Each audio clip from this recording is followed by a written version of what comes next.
آیت نمبر ہے 61۔ بسم اللہ الرحمن الرحیم۔ الحمد للہ رب العالمین والصلاة والسلام علی سید الانبیاء والمرسلین وعلی آلہ واصحابہ اجمعین۔ اما بعد فاعوذ باللہ من الشیطان الرجیم۔ بسم اللہ الرحمن الرحیم۔ وَإِذْ قُلْنَا لِلْمَلَائِكَةِ اسْجُدُوا لِآدَمَ فَسَجَدُوا إِلَّا إِبْلِيسَ قَالَ أَأَسْجُدُ لِمَنْ خَلَقْتَ طِينًا قَالَ أَرَأَيْتَكَ هَذَا الَّذِي كَرَّمْتَ عَلَيَّ لَئِنْ أَخَّرْتَنِ إِلَى يَوْمِ الْقِيَامَةِ لَأَحْتَنِكَنَّ ذُرِّيَّتَهُ إِلَّا قَلِيلًا قال اذهب فمن تبعك منهم فإن جهنم جزاؤكم جزاء موفورا واستفزز من استطعت منهم بصوتك وأجلب عليهم بخيلك ورجلك وشاركهم في الأموال والأولاد وعدهم وما يعدهم الشيطان إلا غرورا إن عبادي ليس لك عليهم سلطان وَكَفَى بِرَبِّكَ وَكِيلًا۔ صدق اللہ مولانا العظیم۔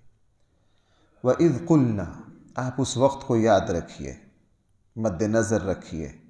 قُلْنَا، جب ہم نے فرشتوں سے کہا، حضرت آدم علیہ السلام کے اعزاز کے لیے، اسجدوا لآدم، تم سجدہ کرو آدم کو۔ فسجدوا، سب نے سجدہ کیا۔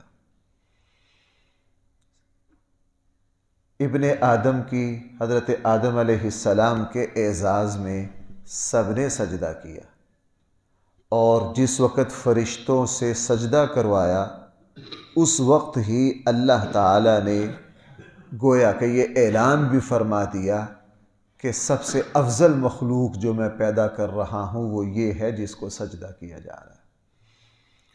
ہاں، ایک فرق ہے، وہ فرق یہ ہے کہ آئندہ سے آدم اور اس کی اولاد کے پاس اختیار ہوگا کہ وہ اپنی محنت کر کے فرشتوں کے لیے اسی طرح عزت و احترام کے مستحق قرار پائیں، اور یا اپنی بدعمالیاں کر کے شیاطین کی صف میں جا کے کھڑے ہو جائیں۔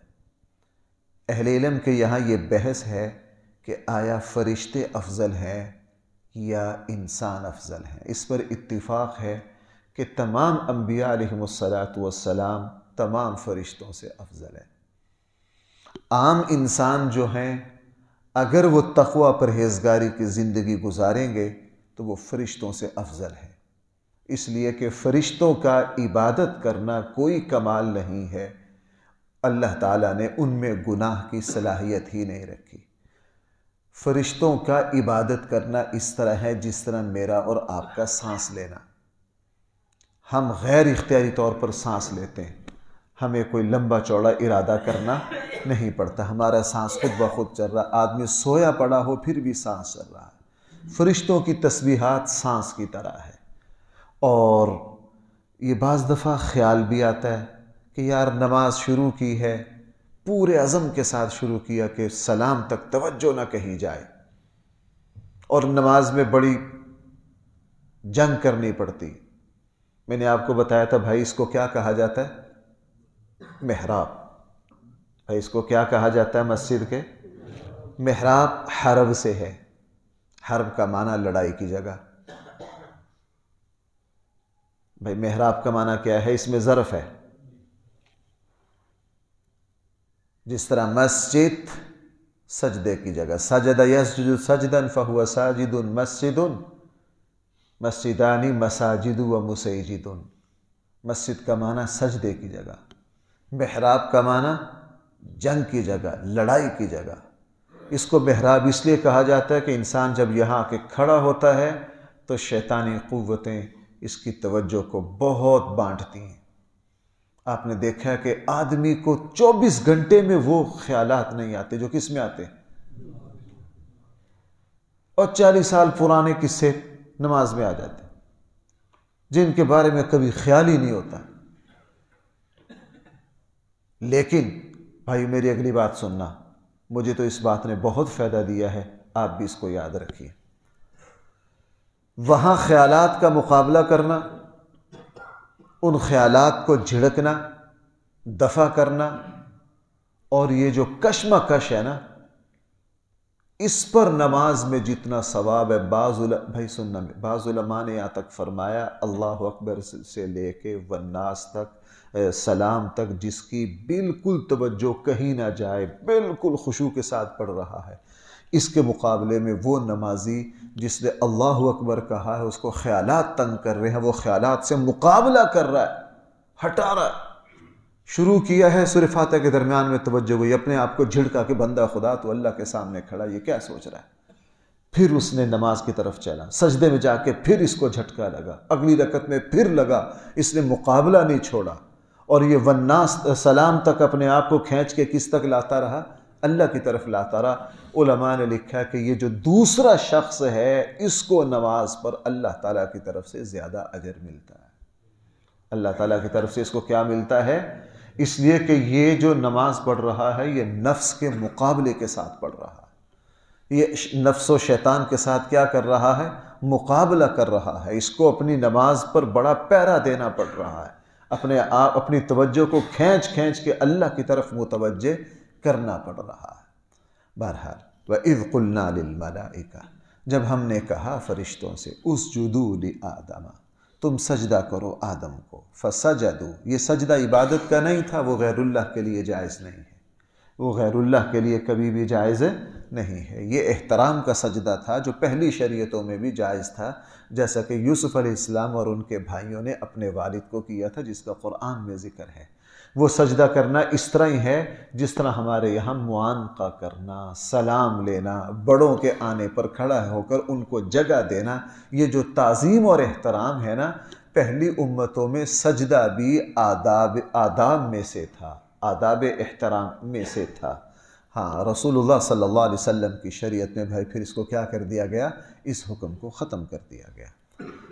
قال، شیطان نے کہا ااسجد لمن خلقت طینا، کیا میں سجدہ کروں اس شخص کو، اس مخلوق کو، خلقت طینا، جس کو آپ نے بھائی کس سے پیدا کیا ہے؟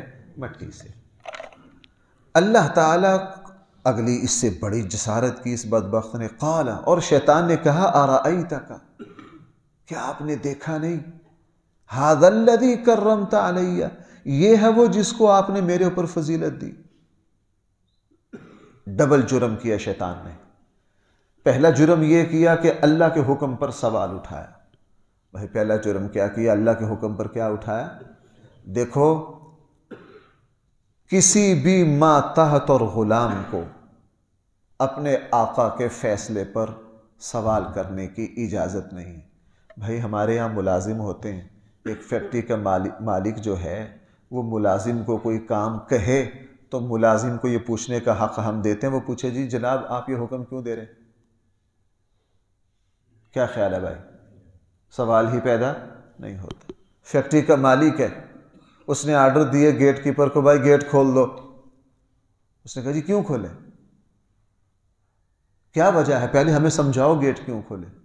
اگر یوں کہے گا تو بھائی اگلے دن اس کو ہم نوکری پر آنے کا حق دیتے ہیں کہ نہیں؟ تو کون ہوتا ہے؟ تیرا کیا کام ہے؟ تمہارا کام ہے مالک کی بات کو ماننا. جب انسان یہ ہے تو بھائی اللہ تعالیٰ جو ہے، ساری عظمتیں کس کے لیے؟ اللہ کے لیے. اللہ تعالیٰ کے حکم پر بندوں کو سوالات اٹھانے کی ہرگز اجازت نہیں. یہی تو بندگی، یہی تو بھائی کیا ہے؟ بندگی ہے. ہاں، لیکن اس کا یہ پہلو نہیں ہے، جو اس طرح کی جب بات کی جاتی ہے نا تو پھر لوگ کہہ دیتے ہیں یار یہ کیا جو ہمارا دین ہے بس یہ صرف بغیر سمجھ کے نہیں، اس میں بڑی سمجھ ہے. اور اکثر ہم وہ وجوہ بیان بھی کرتے ہیں کہ یہاں شریعت نے یہ حکم اس وجہ سے دیا ہے، اس کے پیچھے یہ بیک گراؤنڈ ہے، اس کے پیچھے یہ مقاصد ہیں. لیکن ایسا نہیں کہ ہم سارا دین ان مقاصد ہی پر لگا دیں. شیطان نے یہی حرکت کی. قال ااسجد لمن خلقت طینا. اور ادھر بھائی ابراہیم علیہ السلام پر آئیے، آدم علیہ السلام پر آئیے، امام الانبیاء صلی اللہ علیہ وسلم پر آئیے. ابراہیم علیہ السلام کو کہا اپنا وطن چھوڑ دیجئے آگ سے نکلنے کے بعد۔ اللہ تعالیٰ سے کوئی بحث نہیں کی جی میں کیوں چھوڑوں، میرے باپ دادے کا وطن ہے، نہیں جی چھوڑ دیا۔ کدھر جانا ہے جی؟ شام چلے گئے۔ شام جا کے اللہ نے اولاد دے دی دوسری بیوی سے، کہا ان کو حجاز میں بنجر بیابان جگہ میں آباد کر کے آؤ۔ اللہ تعالیٰ سے کوئی بحث نہیں کی کہ کیوں کر کے آؤں، یا اللہ کسی اچھے شہر میں حکم دیجئے، میں ایسی بنجر جگہ اپنے بچوں کو کیسے چھوڑوں؟ نہیں، کس کا حکم ہے؟ اللہ کا حکم ہے، چھوڑ کر آ گئے۔ اور یہ بات تو صحیح بخاری کی میں نے آپ کو بڑی مرتبہ سنائی ہے۔ جب چھوڑ کر آئے تو حضرت ہاجرہ کو وضاحت دینے کی اجازت ہے کہ کیوں چھوڑا ہے۔ وہاں چھوڑا جنگل میں، کھجوریں تھی کچھ ساتھ وہ دے دی، تھوڑا سا پانی تھا وہ ساتھ دے دیا۔ وہاں پہنچاتے ہی ٹھہرنے کی اجازت ہے، یہ نہیں کہ 2-4 مہینے یہاں ٹھہر کے تھوڑا ماحول سمجھا دے، نہیں، چھوڑتے ہی واپس۔ حضرت ہاجرہ نے کہا یہ کدھر؟ آواز دی کہ کدھر جا رہے ہو؟ یہاں بنجر جگہ میں ہمیں چھوڑ کے جا رہے ہو؟ 1 مرتبہ کہا، 2 مرتبہ کہا، جواب دینے کی اجازت ہے؟ نہیں۔ یہ ہے کمال بندگی۔ قرآن ویسے تو نہیں کہہ رہا ان ابراہیم کان امۃ قانتا للہ حنیفا، قرآن ویسے نہیں کہہ رہا۔ حضرت ہاجرہ کو فوراً خیال آیا، اور بیوی کو یہ خیال آنا تبھی ہے جب اس نے شوہر کا مسلسل عمل یہ دیکھا ہو، ویسے نہیں آتا۔ حضرت ہاجرہ کو فوراً خیال آیا یہ اللہ کے خلیل ہیں، یہ اللہ کے حکم کے بغیر کچھ کرتے، ظاہر ہے یہ روٹین دیکھی ہوگی حضرت ابراہیم کی، تبھی تو خیال آیا نا حضرت ہاجرہ۔ حضرت ہاجرہ نے جب دیکھا کہ یہ بول ہی نہیں رہے، جائے جا رہے ہیں، تو کہا آپ کو اللہ نے اس کا حکم دیا ہے؟ پھر چہرہ ہلا کے کہا ہاں اللہ نے حکم دیا۔ حضرت ہاجرہ نے فرمایا ٹھیک ہے، اگر اللہ کا حکم ہے وہ پھر ہمیں ضائع۔ بعد میں آ کے پھر حضرت ہاجرہ کی ایک بیٹی نے بھی یہی بات کہی۔ رسول اللہ صلی اللہ علیہ وسلم جب غار حرا سے حضرت خدیجہ الکبریٰ کے پاس آئے تو بھائی یہ سارے حضرت ابراہیم کی اولاد ہے نا، تو جا کے جب ساری بات کہی تو صدیوں بعد بیٹی کی زبان پر بھی وہی بات آ گئی جو صدیوں پہلے ماں کی زبان پر آئی تھی۔ جب ساری بات بتائی تو حضرت خدیجہ نے کیا کہا تھا؟ آپ صلہ رحمی کرتے ہیں، آپ یہ کرتے ہیں، آپ یہ کرتے ہیں، آپ یہ کرتے ہیں۔ حضور کی زندگی کی نیکیاں گنوا کے کیا کہا تھا؟ آپ جیسے شخص کو اللہ کبھی ضائع نہیں کریں گے، اللہ کبھی ضائع نہیں کریں گے۔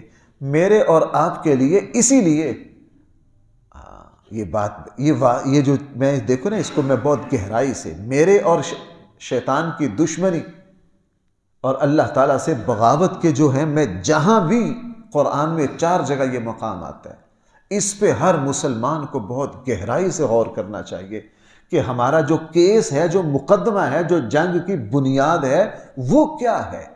اگر مسلمان شیطان کے ساتھ جنگ کی اور شیطان نے جو اللہ کی بغاوت کی ہے اس کی بنیاد کو سمجھ جائے تو ایک مسلمان اپنا رخ بدل لیتا ہے۔ بہرحال ارأیتک ھذا الذی کرمت علیہ، یہ وہ ہے جس کو آپ نے میرے اوپر فضیلت دی ہے۔ بھائی کیوں فضیلت دی ہے؟ یہ فضیلت دینا مالک کا کام ہے۔ بھائی یہ فضیلت دینا کس کا کام ہے؟ بھائی میری بات سنو آپ ذرا، رسول اکرم صلی اللہ علیہ وسلم ہماری طرح انسان ہے، بشر ہے، لیکن ساری انسانیت سے افضل ہے۔ کسی نور اور بشر کی حضور کے سامنے کوئی مجال اور اوقات نہیں۔ ہم رسول اللہ صلی اللہ علیہ وسلم جیسے انسان ہیں لیکن حضور کی جوتوں کے خاک کے برابر ہیں۔ ساری عظمتیں رفعتیں کس کے لیے ہیں؟ نبی کریم صلی اللہ علیہ وسلم کے لیے۔ رشک ملائکہ ہے، جبریل کی بھی حیثیت نہیں ہے رسول اللہ صلی اللہ علیہ وسلم کے سامنے۔ یہ فضیلت کس نے دی ہے؟ یہ اللہ کا اختیار تھا۔ اللہ جس کو چاہے، جس پر چاہے بھائی کیا دے دے؟ فضیلت دے دے۔ فضیلت کا حق صرف اور صرف مالک کو ہوتا ہے، کسی کو اعتراض کا حق۔ اگر مجھے اور آپ کو یہ بات سمجھ آ جائے تو ہمارے معاشرے سے حسد ختم ہو جائے، جلن ختم ہو جائے، کینہ ختم ہو جائے، بغض ختم ہو جائے، ایک دوسرے کی نعمتوں پر جلنا۔ چونکہ بھائی یہ سارے ہم میں سے کس کے پاس کتنی اولاد ہے، کیسی اولاد ہے، بھائی یہ 100% کس کا اختیار ہے؟ تو پھر آج کے مسلمان کیوں اس پر حسد کرتے ہیں؟ کسی کا کاروبار دیکھ کر کیوں جل جاتے ہیں؟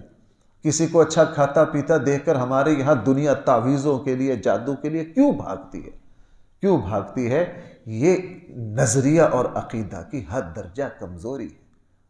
صحیح مسلمان بھائی وہ ہے جب بھی کسی کی نعمت کو دیکھے، ہاں اس پر تو توجہ رکھے کہ آیا یہ حلال ہے یا حرام، پتہ چلے کہ جس نے محنت سے کمایا ہے، دوسروں کی نعمت کو دیکھ کر انسان کا سینہ روشن ہو جائے، انسان کی زبان سے دعا نکلے کہ اللہ اس کو اور دے، اللہ اس کو اور دے۔ یہ اللہ۔ اب شیطان نے کہا کرمت علیہ، لیکن بھائیو میری بات سنو، ایک بہت تھوڑی سی گہری بات ہے، شیطان کی باتوں میں بھی بڑی معرفت ہے۔ یہ کوئی بدھو ان پڑھ نہیں ہے، ساری انسانیت کو۔ یہاں اس نے کیا کہا ہے؟ یہ وہ ہے جس کو کس نے فضیلت دی؟ کرمتا، آپ نے۔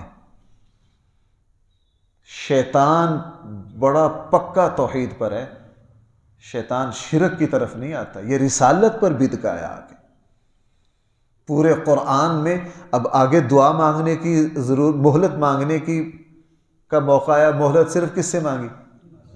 یہاں بھی کہہ رہا کرمتا علیہ، یہ فضیلت کس نے دی ہے؟ اللہ نے دی ہے، اللہ نے دی ہے۔ اس سے شیطان خود اپنے جملے، شیطان کے جملے سے مجھے اور آپ کو یہ بات سمجھ میں آ گئی کہ فضیلتیں کون دیتا ہے۔ کیا خود نہیں سمجھ رہا تھا؟ وہ یہیں سے تو مرا، خود بھی سمجھ رہا تھا۔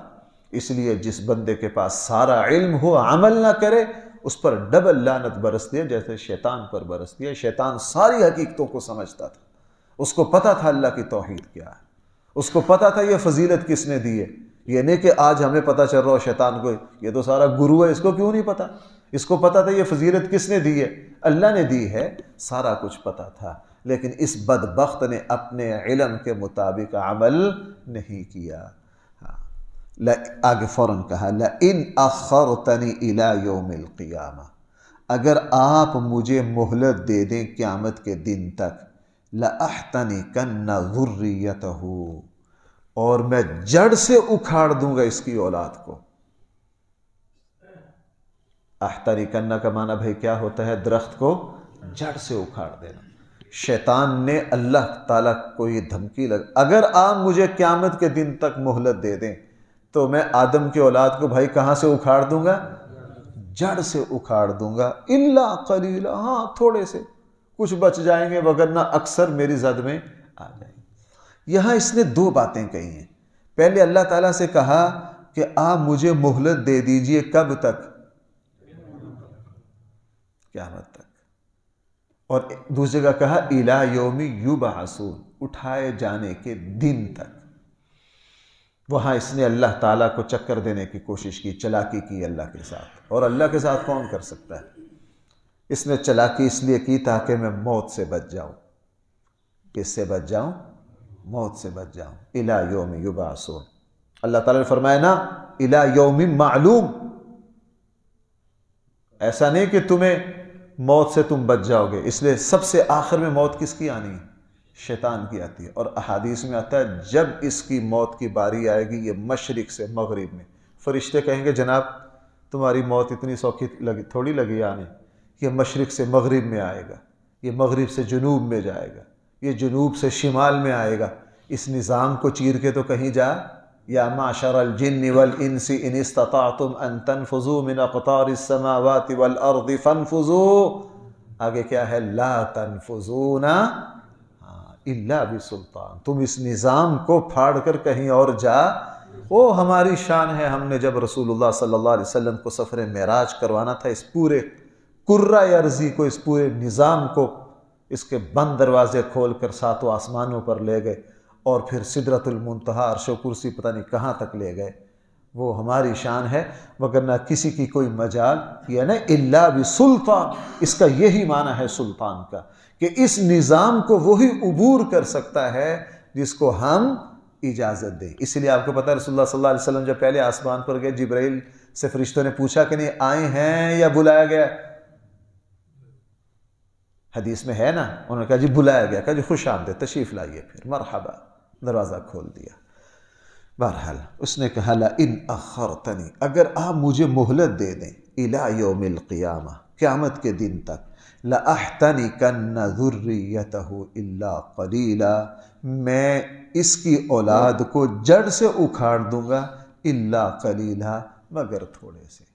اور بھائی سورہ آراف میں ہے، سورہ آراف کے دوسرے رکوع میں جو میں بتا رہا ہوں قرآن میں 4 جگہ یہ مکالمہ تفصیل سے ہے، وہاں اس نے کہا تھا جی میں اس کے آگے پیچھے دائیں بائیں ہر طرف سے آؤں گا۔ اس لیے بھائیو اس بات سے پریشان نہیں ہونا چاہیے، موت تک شیطان کی طرف سے وسوسے، نفس کی طرف سے انسان پر حملے ہوتے رہیں گے، یہ ہر کسی پر ہوتے ہیں۔ یہ صرف انبیاء علیہ الصلوۃ ہیں جو اس سے بھائی کیا ہوتے ہیں، معصوم ہوتے ہیں، اللہ تعالیٰ ان کی حفاظت کرتے ہیں۔